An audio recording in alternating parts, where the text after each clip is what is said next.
بعد از کوفت تبریزی، خورش هویج محبوب ترین غذای تبریزی است.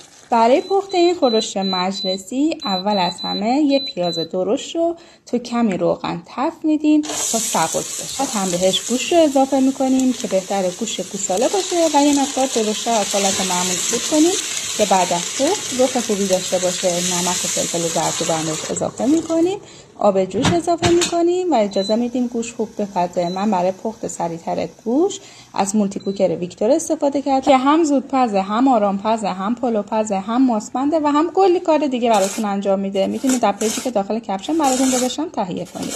حالا هویجا رو خلال میکنیم، حالا یا با چاقو یا مثل من با رنده که یک دست باشه. داخل کمی روغن تفت میدیم، دربه تابه رو میذاریم که هویجا هم نرم بشه هم سرخ بشه. در عرض 40 دقیقه هم گوشتمون به همین قشنگی پخته.